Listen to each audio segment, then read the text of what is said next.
Está con nosotros Sabrina Ahmechet, diputada nacional por la Ciudad de Buenos Aires, presidenta de la Comisión de Derechos Humanos y también profesora de pensamiento político de la Universidad de Buenos Aires. Sabrina, ¿cómo andás?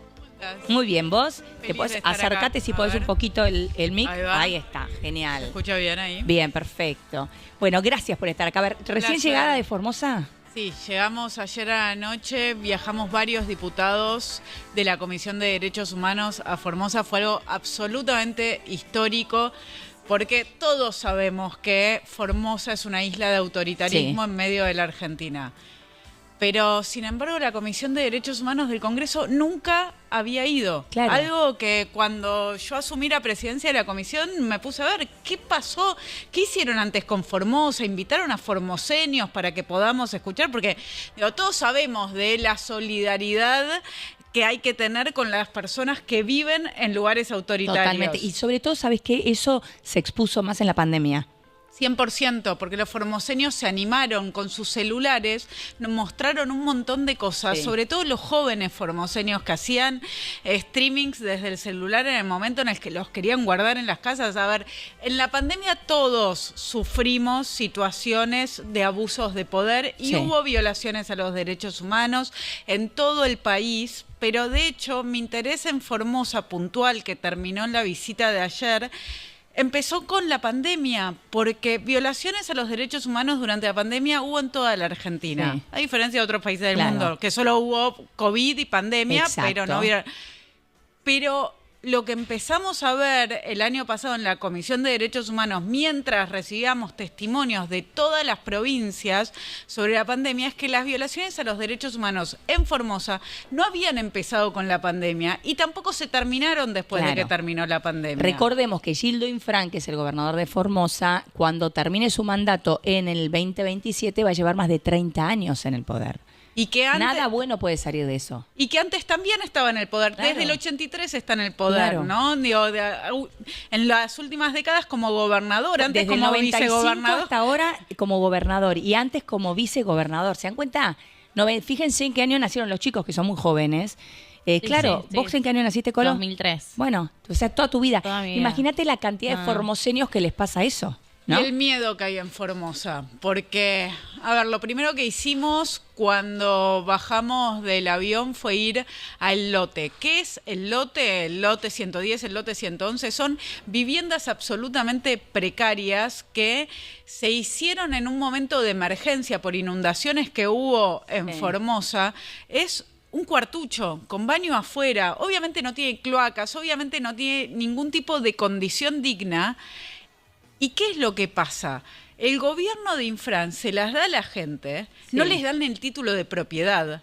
Pasan todo el tiempo a controlar si están ahí o no están ahí, como te las vamos a sacar. Es decir, si alguien, por ejemplo, tiene un familiar en Buenos Aires o en Asunción y se enferma, un hermano, la madre, el padre, y tiene que viajar para estar con esa persona, tiene miedo de dejar el lugar donde vive porque se la sacan.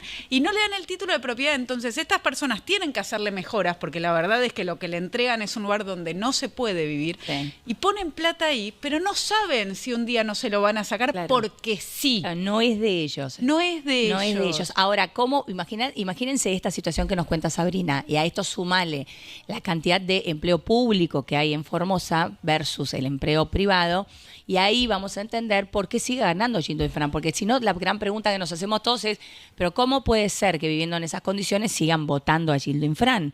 Bueno, es dependencia del poder. Y tienen muchísimo miedo porque es un sistema de persecución. Yo misma lo viví. A ver, yo vivo en la ciudad de Buenos Aires, soy diputada por la ciudad de Buenos Aires. La verdad es que no le tengo miedo a Infran.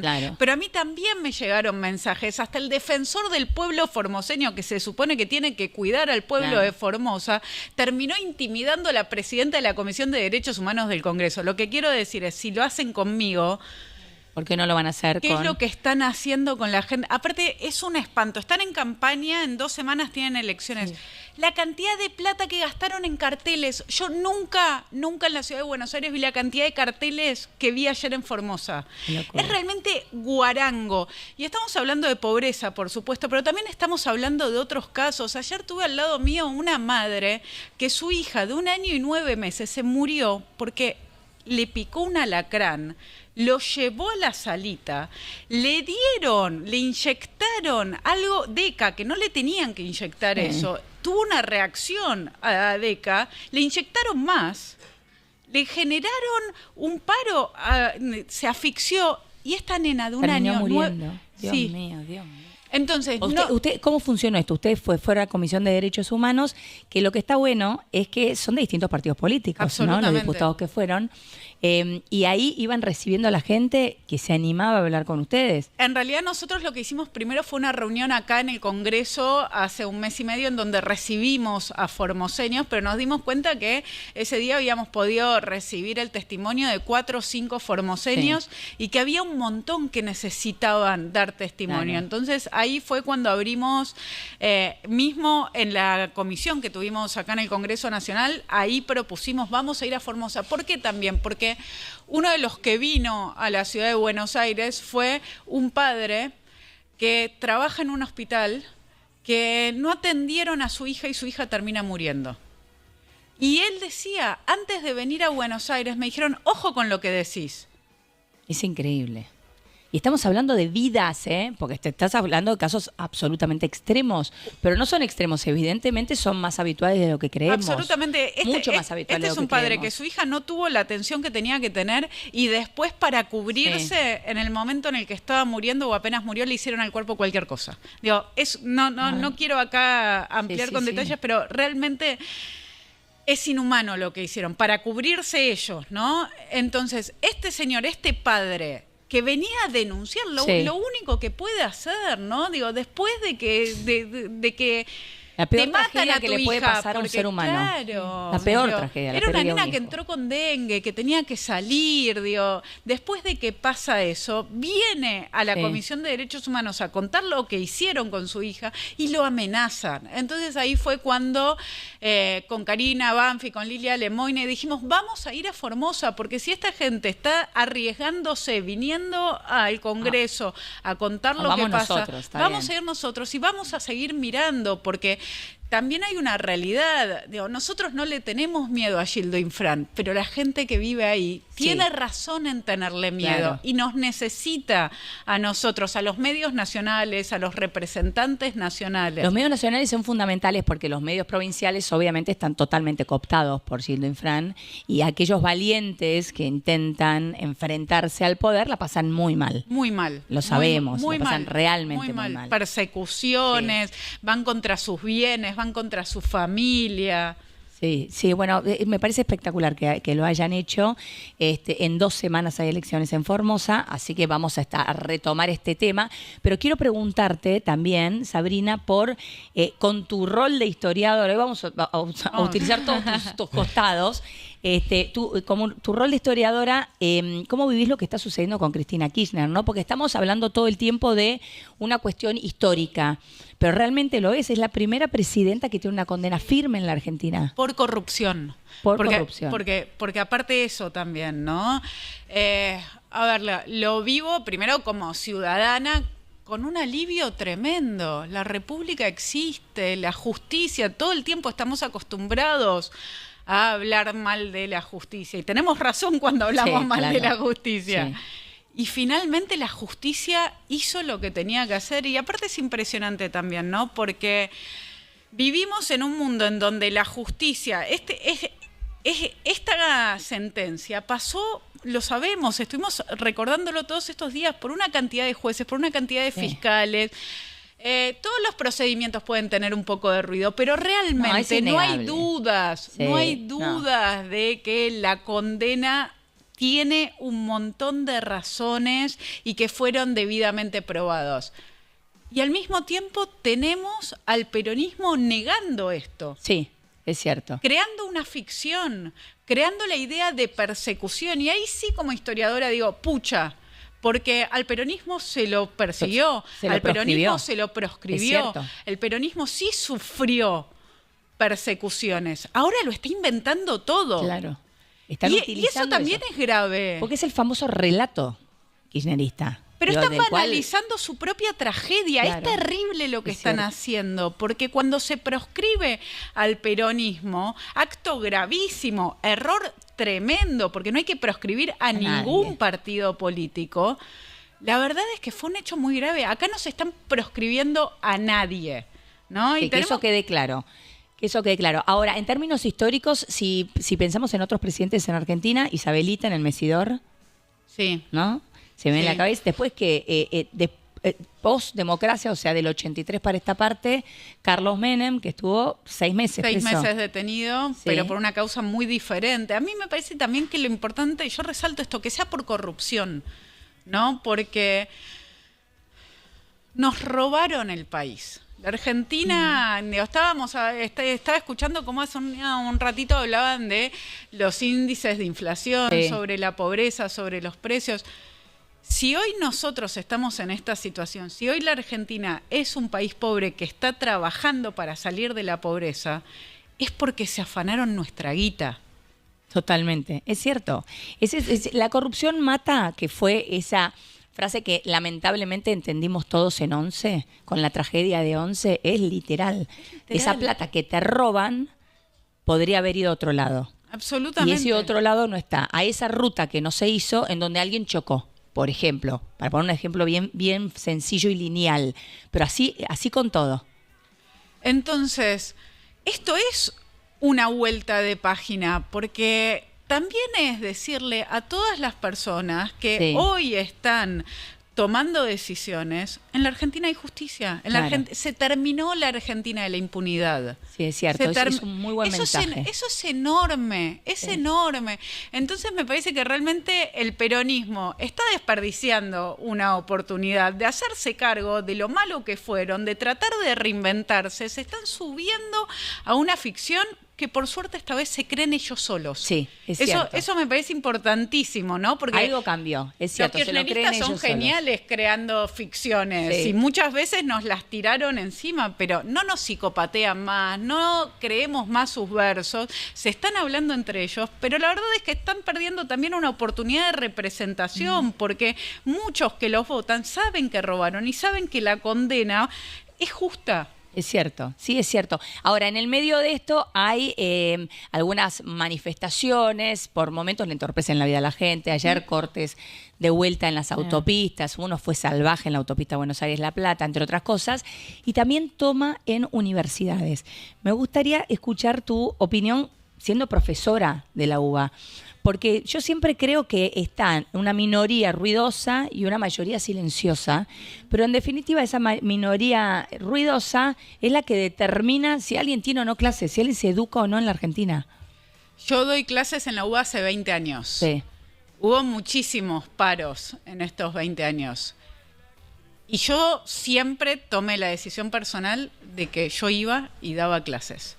Después decidía si firmaba, si no firmaba. Sí. Hay formas que tenemos los docentes de mostrar nuestra adhesión o no al paro, que no tiene que ver con dejar sin clase a los chicos. Claro, porque una cosa es el paro, otra cosa es la toma. El paro es legítimo. Por eso. Ahora, la toma sí, no. El paro es legítimo a veces y a veces también es utilizado, sí, ¿no? Bien. Porque digo, también el tema es por qué se hacen los paros, por qué se hacen las tomas en las universidades, cómo se utiliza políticamente a las universidades para causas que no tienen nada que ver. Yo, la diferencia que hago es que ponele que en el paro vos digas, bueno, yo voy a ir a dar clase, igual, y la profesora al lado tuyo diga, no, yo no, bueno, listo, uno adhiere, otro no adhiere, cada uno hace lo que quiere. Es que a veces el paro es también no docente y la universidad está cerrada, entonces, claro, como en la UBA muchas veces el paro y la toma ambos son inhabilitantes, claro, está bien, de dar clases, por eso es que los pongo juntos. Pero la realidad es que me parece que tenemos que volver a ir al corazón de las cosas. Y el corazón de la universidad son los estudiantes. Es la carrera que están haciendo, sí, es el futuro que están persiguiendo al ir todos los días a las aulas. ¿Pero qué pasa cuando son los propios estudiantes los que toman? Bueno, es que me parece que es eso, lo que vos decías, es una minoría intensa que decide que la universidad no esté funcionando. Sí.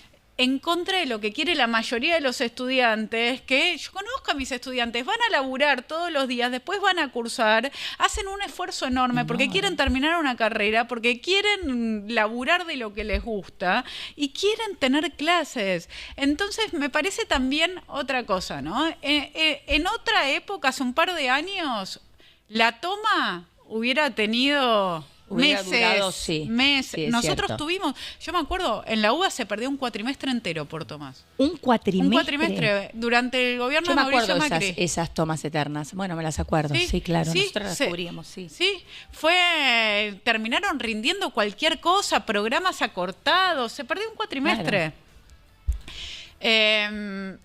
Hoy, en las facultades sociales, el primer día se tomaron las 2 sedes, el segundo día Marcelo T. estaba liberado, el tercer día ya había actividad normal. Bueno. Volvés a ver que no tiene la fuerza que tenía antes. No. No tiene fuerza. No. Bueno. No se imponen estas minorías intensas sobre el derecho de todos los estudiantes y de todos los profesores a dar clases. Claro, tal cual. Bueno, te llevo ahora al ámbito internacional. Está buenísimo porque podemos hablar de todo. En serio.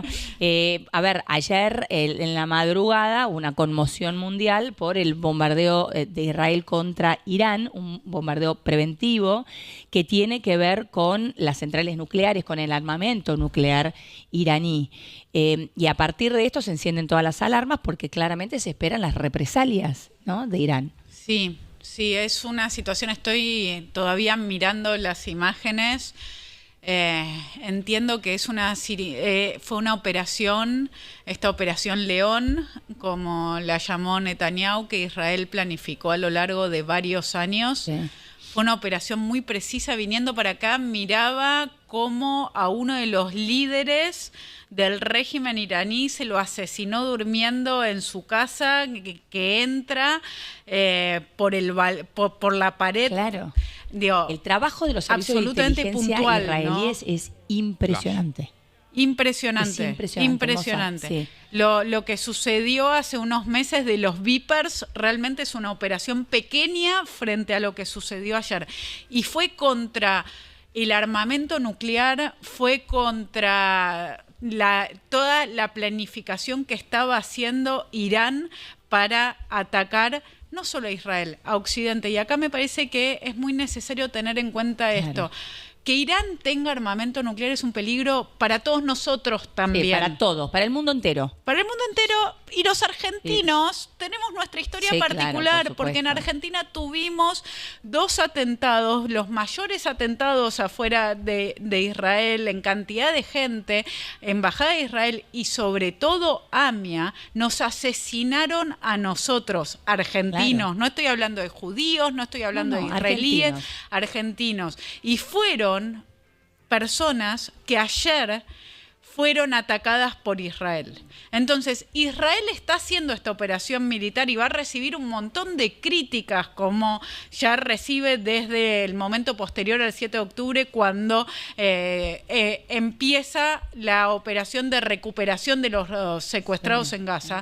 Ahora también va a recibir un montón de críticas, pero tenemos que tener en claro que Israel es quien está poniendo la cara, quien está poniendo las personas, quien está poniendo los armamentos, quien está poniendo la plata. A sus ciudadanos, a la población, sí. Por todos nosotros está cuidando Occidente hoy, porque un Irán con armas nucleares significa un peligro constante para todos nosotros, no solamente para Israel. Totalmente. Hace un rato se expresó Donald Trump. Ayer había sido un tanto tibio Marco Rubio en su expresión, pero Donald Trump dejó en claro que hace tiempo venía advirtiendo a Irán con respecto al desarme nuclear, cosa que no estaban cumpliendo. Bueno, y por eso finalmente sucede esto. Digo, porque se empieza a ver a Estados Unidos alineado con Israel, que es clave. Entre medio de esto, Colo, Milei se acababa de ir de Israel. Sí, justito un ratito antes, sí, a mí me confirmaron que Milei se fue y a la hora aproximadamente, ocurrió esto.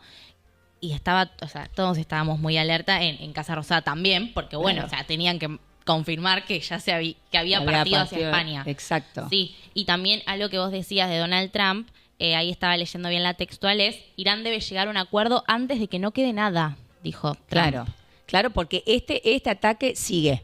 Digo, esto Sí. no terminó hoy, vamos a ver qué pasa con las represalias, pero también Israel advirtió que esto va a seguir. Sí. Así que vamos a quedar atentos con esto. Bueno, Sabrina, sabemos que te tenemos que despedir.